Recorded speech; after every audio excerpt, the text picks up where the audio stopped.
నమస్తే, welcome to our channel. నేను మీ పద్మావతి. ఈరోజు మనతో పాటు ప్రముఖ ఆధ్యాత్మికవేత్త మరియు జ్యోతిష్య బ్రహ్మ వాస్తు జ్యోతిష్య పండితులు బ్రహ్మశ్రీ ఉమామహేశ్వర సిద్ధాంతి గారు ఉన్నారు. మరి ఆయనతో మాట్లాడి ఏప్రిల్ నెల రాశి ఫలితాలు ఏ విధంగా ఉన్నాయని తెలుసుకునే ప్రయత్నం చేద్దాం. మరి మీరు కూడా చూసేయండి.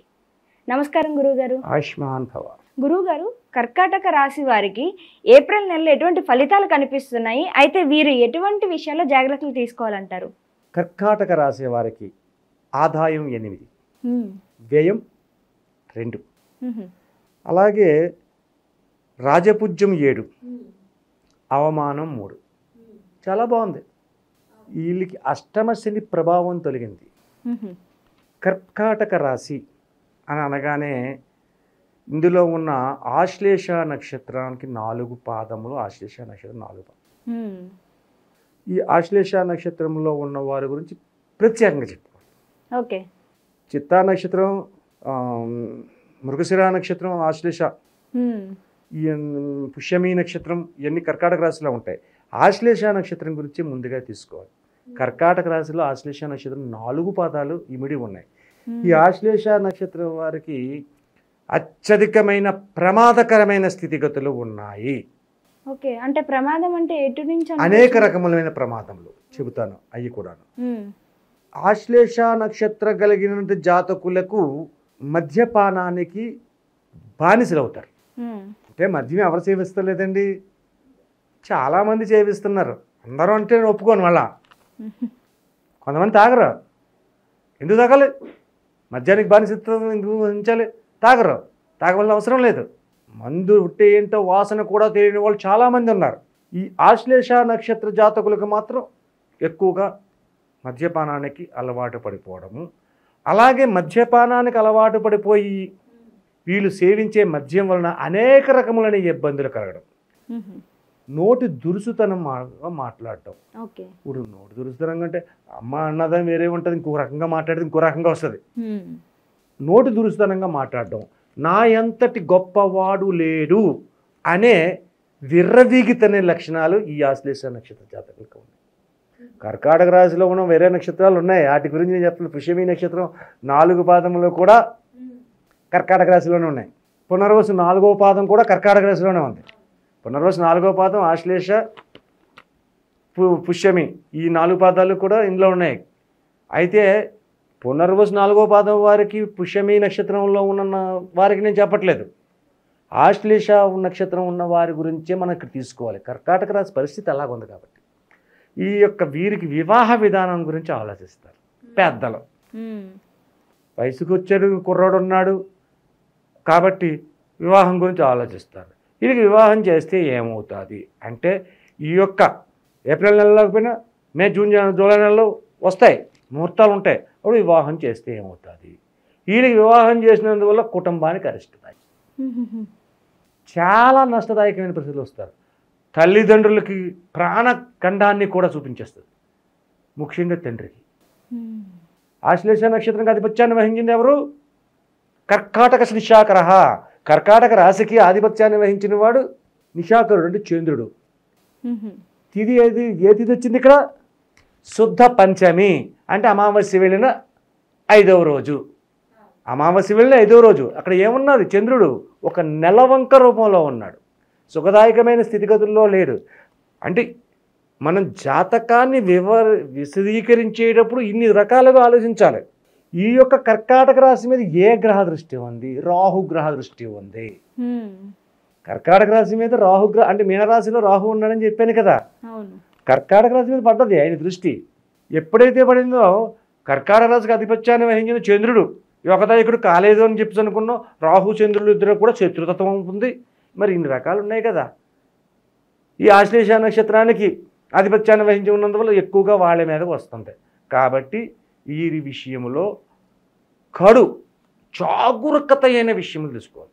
ఇదే కాదు, ఇందాక నువ్వు అడిగో ఏ విధమైనటువంటి ఇబ్బందులు ఉన్నాయని అడిగో. ఇంకొక రకమైన ఇబ్బంది ఏంటంటే వాహన ప్రమాదం. వాహన ప్రమాదములు అంటే వీళ్ళు ముందుగానే మనం అనుకున్న కొంచెం డ్రింకింగ్ అలవాటు పడతారు అని చెప్పి డ్రింకింగ్లో ఉంటారు.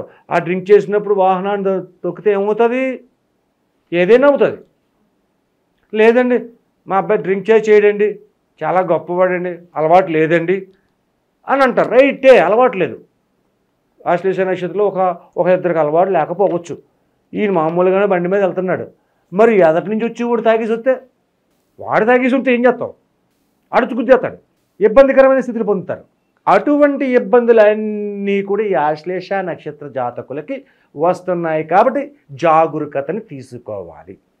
సరే, ఆశ్లేష నక్షత్రంతో ఒకటే చెప్పుకుంటే ఎలాగా?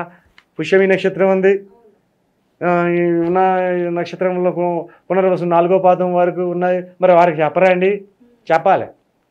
ఈ యొక్క విధానములో మిగిలిన జాతకులకు ఈ ఆశ్లేష నక్షత్రం వరకు కూడా అనువదించుకోండి, తప్పే ఉంది. శుభదాయకమైన ఫలితములు ఉన్నాయి. వ్యాపార రంగంలో యోగదాయకమైన స్థితిగతులు ఉన్నాయి. కష్టపడి పనిచేసే వారిలో శుభదాయకమైన ఫలితములు ఉంది. కష్టానికి తగిన ప్రతిఫలాన్ని పొందగలిగే స్థితిగతులు ఉన్నారు. ఆరోగ్య వ్యవహారాలలో ఈ యొక్క పుష్యమి నక్షత్ర జాతకులు, పుష్యమి నక్షత్రానికి సంబంధించిన వాడు నక్రశ్య కుంభరాసస్య నాయక సూర్యనందన, మకర రాశులకు ఆధిపత్యాన్ని వహించిన శని భగవానుడు కూడా మీనరాశిలోనే కలిగి ఉండడము, బుధునితో కలిగి ఉండడంతో కలిగి ఉన్నందు వల్ల యోగదాయకమైన ఫలితములు ఈ యొక్క పుష్యమి నక్షత్ర జాతకులకు వస్తుంది. వాళ్ళు ఆడిన ఆట, పాడిన పాట, ఏదో అనుకుంటే జరిగిపోతుంది. మంచి మంచి స్నేహాలు చేస్తారు, మంచి ఉపయోగదాయకమైన ఫలితాలు పొందుతారు. వ్యాపారం చేస్తే వ్యాపారం లాభం కలిసి వస్తుంది. కష్టం చేసి పని చేసిన వాడికి కూడా శుభదాయకమైన ఫలితాలు పొందుతారు. అటువంటి యోగదాయకమైన ఫలితములు పొందడమే కర్కాటక రాశి వారికి ఈ యొక్క మాసమయందు కలిగి ఉన్నారు. అయితే గురువు గారు, ఎవరైతే విద్యార్థులు ఉన్నారో ఇప్పుడు గ్రూప్ ఎగ్జామ్స్ కూడా స్టార్ట్ అవుతున్నాయి, మరి విద్యారంగం ఎలాగుంటుందంటారు? విద్యారంగంలో ఉన్న వారికి శుభదాయకమైన ఫలితములే పొందుతున్నారు, అశుభదాయకమైన ఫలితములు పొందటం లేదు. ముఖ్యముగా స్త్రీల గురించి చెప్పాలి, అమ్మాయిల గురించి చెప్పాలి. ఈ యొక్క విద్యా ఆధిక్యతలో ఉన్న అమ్మాయిల గురించి చెప్పాలి. ఈ యొక్క కర్కాటక రాశికి అబ్బాయిల కంటే అమ్మాయిల ర్యాంక్ ఎక్కువ వస్తుంది. అబ్బాయిలు అంటే అబ్బాయిలు చదవట్లేదండి, ర్యాంక్ రావట్లేదని కాదు, వస్తుంది వాళ్ళకి. కానీ ఏంటంటే వారికంటే ఎక్కువ ఆధిక్యత పొందింది స్త్రీతత్వంలో ఉంది. స్త్రీలకు ఎక్కువగా ఈ యొక్క రాశి యందు ఉత్తీర్ణతని పొందే అవకాశాలు ఉన్నాయి. అలాగే విద్యార్థులు ఒకటే కాదు, ఇక్కడ ఉద్యోగ రంగంలో ఉద్యోగ అన్వేషణలో ఉన్న వాళ్ళు ఉన్నారు. అవును, ఉద్యోగాల కోసం ఉద్యోగ అన్వేషణ. ఈ అన్వేషణ అంటే ఎదుగుతున్నారు, ఎప్పటి నుంచో దొరకటం లేదు, ఉద్యోగాలు రావటం లేదు, వచ్చిన ఉద్యోగాలు నిలబడటం లేదు, సుఖదాయకమైన పరిస్థితులు పొందలేదు. అటువంటి స్థితిగతుల్లో ఉన్న వారికి ఉద్యోగ రంగములలో నూతన ఉద్యోగాలకు అన్వేషణ చేసేందుకు ఉద్యోగాలు సంప్రాప్తమవుతాయి. ఎప్పుడైతే సంప్రాప్తమవుతుందో ఉద్యోగ రంగంలో శుభదాయకమైన ఫలితములు పొందడము, అత్యధికమైన లాభదాయకములు పొందడము, పెద్దల యొక్క మన్నలను పొందడం అనేది ఉంటుంది. చాలా చక్కగా వివరించారండి. అయితే కర్కాటక రాశి వారికి ఎటువంటి ఫలితాలు ఉన్నాయో అయితే చెప్పారు. అయితే వీరు ఎటువంటి పరిహారాలు చేసుకోవాలంటారు అసలు? ఇది చాలా ఇంపార్టెంట్ అయిన క్వశ్చన్ అమ్మ. ఈ కర్కాటక రాశి వారికి ఆశ్లేష నక్షత్ర విధానంలో ఉన్నవారికి అత్యధికమైన నష్టదాయకమైన ఫలితములు ఉన్నాయని మనం చెప్పుకున్నాం. దానికి తగ్గ విధానంగానే మనం చెయ్యాలి, ఫలితాన్ని పొందాలి. అంటే ఏం చేస్తే ఈ యొక్క ఫలితాన్ని పొందుతాము? ఈశ్వరతత్వంలో అభిషేకాన్ని చేపించండి. అభిషేకం చేపించిన నెల రోజులు ఉన్నది కదా ఈ ఆశ్లేష నక్షత్రం వాళ్ళకి. పుష్యమి నక్షత్రము ఈ నక్షత్రం ఉన్న వాళ్ళకి కూడా అభిషేకాన్ని చేసుకోండి. అయితే ఒకరోజు చేసుకుంటే సరిపోతుందా అండి? కాదు. ప్రతిరోజు ఉదయాన్నే లేవండి, ఉదయకాలాన్నే లేచి తలస్నానం ఆచరించి శుభ్రంగా ఇంటిలో దీప వెలిగించి, లేకపోతే అగరబత్తి వెలిగించి, అంటే కొంతమంది హాస్టల్లో ఉన్న వాళ్ళు ఉంటారు, వాళ్ళు కూడా ఒక అగరబత్తి వాళ్ళ దగ్గర కూడా ఒక పటం పెట్టుకుంటారు కదా హాస్టల్లో ఉన్న వాళ్ళు, అక్కడ దీపం వెలిగించి లేకపోతే అగరబత్తి వెలిగించి నమస్కరించుకుని శివాలయానికి వెళ్ళాలి. ప్రతిరోజు ఉదయకాలానే శివాలయానికి వెళ్ళాలి. దేవుడి దగ్గరికి, చిన్నపిల్లల దగ్గరికి, పెద్దల దగ్గరికి వెళ్ళేటప్పుడు రిక్త హస్తములతో వెళ్ళకూడదు, ఖాళీ చేతులతో వెళ్ళకూడదు. పెద్దల దగ్గరికి వెళ్ళినా ఖాళీ చేతులతో వెళ్ళకూడదు, చిన్నపిల్లల దగ్గరికి వెళ్తున్నాం ఖాళీ చేతులతో వెళ్ళకూడదు, దేవుడి దగ్గరికి వెళ్ళా ఖాళీ చేతులతో వెళ్ళకూడదు. అలాగే దేవుడి దగ్గరికి వెళ్ళినాడు ఓ శివాలయానికి వెళ్తున్నా కదా, ఈరోజు ఒక ఆవు పాలు ప్యాకెట్ కొడు, ఓ 10 రూపాయలు పెట్టి, 100 రూపాయలు పెట్టి లీటర్ పాలు 2 లీటర్లు కొనేకమని చెప్పట్లేదు, చిన్నది ఓ 10 రూపాయలు ప్యాకెట్ కొనండి, వెళ్ళండి, ఆ పంతులు గారు కావండి, ఆ శివలింగం మీద పోస్తాడు, నమస్కరించుకోండి, మనసులో ఉన్న కోరిక చెప్పండి. ఆ తర్వాత శుభ్రంగా ఈ రోజు అది పట్టుకెళ్ళండి, మరుసటి రోజు పెరుగు పట్టుకెళ్ళండి, మరుసటి రోజు గంధం డబ్బా పట్టుకెళ్ళండి, ఇంకో రోజు పెరుగు ప్యాకెట్ పట్టుకెళ్ళండి, ఇంకో రోజు ఆవు నెయ్యి పట్టుకెళ్ళండి, ఇంకో రోజు తేనె చేసా పట్టుకెళ్ళండి. రకరకాలు ఉన్నాయి. అవును. ఒకరోజు ఏదో ఒకటి పట్టుకెళ్ళండి. మొత్తం అన్నీ పట్టుకెళ్ళి ఇవ్వండి అంటే అది జరగని పని. కాబట్టి ఏదో ఒకటి మీకు తోచింది. అన్నీ అయిపోయినాయండి, ఇంకా రోజులు ఉన్నాయండి, మళ్ళీ ఆవు పాలతో స్టార్ట్ చేయి, తప్పేముంది, అలా చేయండి. చేసిన తర్వాత సోమవారం నాడు ఈశ్వరుడికి అభిషేకాన్ని చేయాలి. ఎన్ని వారాలైతే వస్తాయో అన్ని వారాలు ఈశ్వరునికి అభిషేకం చేయాలి. సరే, అభిషేకం చేశారు శుభ్రంగా భక్తి శ్రద్ధలతోటి. ఆ రోజునాడు నియమనిష్టలను పాటించండి. సోమవార నియమనిష్టలు ఉంటాయి, ఆ నియమనిష్టలు పాటించండి. అంటే నియమనిష్టలు అంటే ఏంటండి? కోపపడకూడదు ఎవరి మీద. సోమవారం నువ్వు అభిషేకం చేసిన రోజునాడు ఎవడో వచ్చాడు, నిన్నేదో తిట్టాడు, వినలేదు, నాకు వినపడలేదు అని వెళ్ళిపోవాలి. నన్ను తిడతావా, నువ్వెంతరా అని చెప్పేసి కోపపడిపోకూడదు. మౌనాన్ని వహించాలి. వాడు తిట్టినా కొట్టినా పట్టించుకోకూడదు. అటువంటి నియమనిష్టలు పాటించాలి. సాత్విక ఆహారం అంటే ఏంటండి అనుమానం వచ్చింది ఇక్కడ.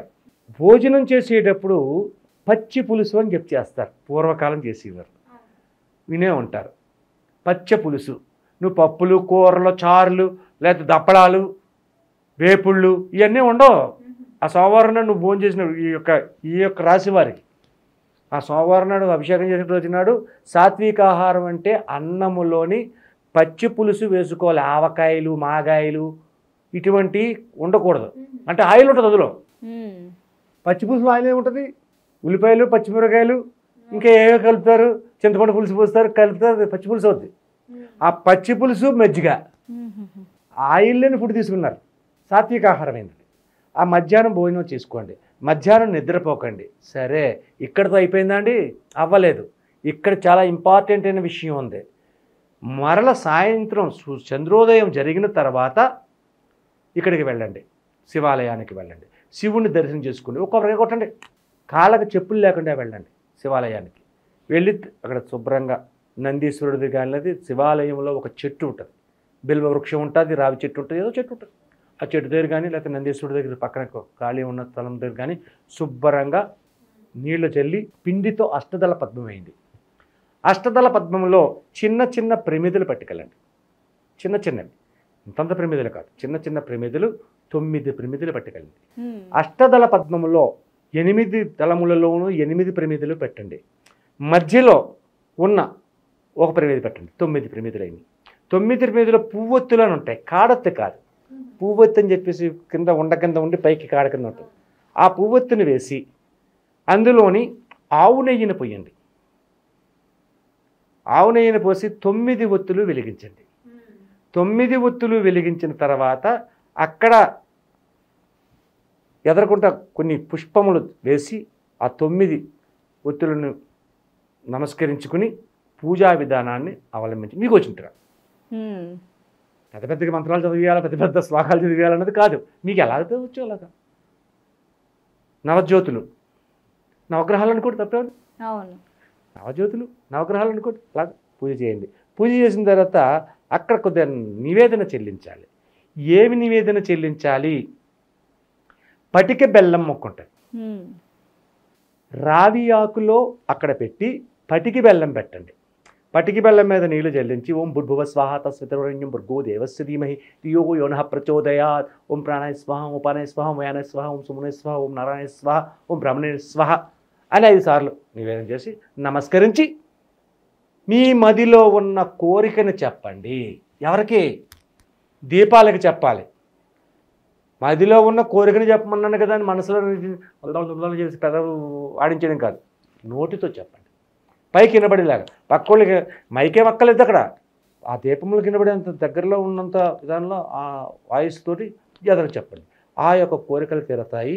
ఈ యొక్క వాహన ప్రమాదం నుంచి బయటపడతారు. అత్యధికమైన కష్టదాయకమైన నష్టదాయకమైన పరిస్థితులు పొందుతున్న ఆశ్లేష నక్షత్ర జాతకులకు వస్తున్న జరుగుతుంది.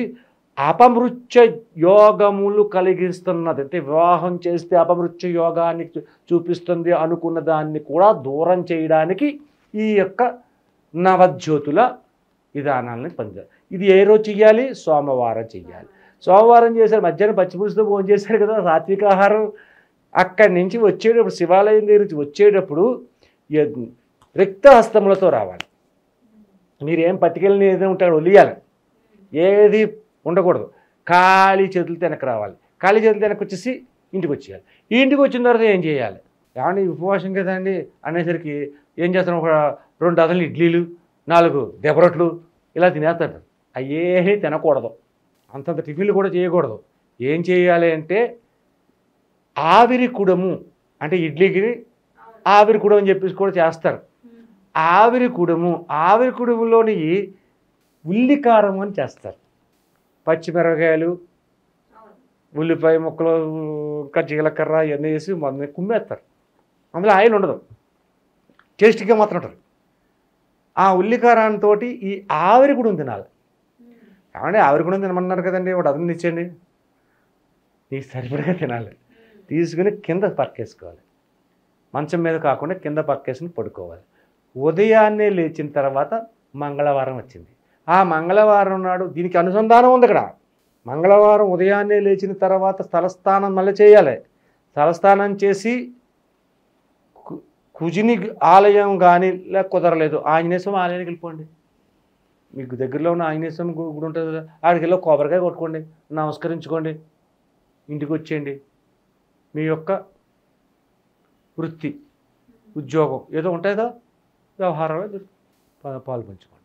ఈ రకంగా చేస్తే ఈ యొక్క ఆశ్లేష నక్షత్ర జాతకులకే, కర్కాటక రాశిలో ఉన్న నక్షత్ర జాతకులకు కూడా శుభదాయకమైన ఫలితములు పొందడము, కష్టములు తొలగడము, నష్టములు దరిచేరకుండా ఉండడము, అన్యథా అన్ని రకములుగా కూడా శుభ ఫలితములు పొందగలుగుతారు. చాలా చక్కగా వివరించారు. కర్కాటక రాశి వారు ఎటువంటి రెమెడీస్ పాటించాలో కూడా ప్రతిదీ వివరంగా వివరించారు. ధన్యవాదాలండి. ఆయుష్మాన్ భవ.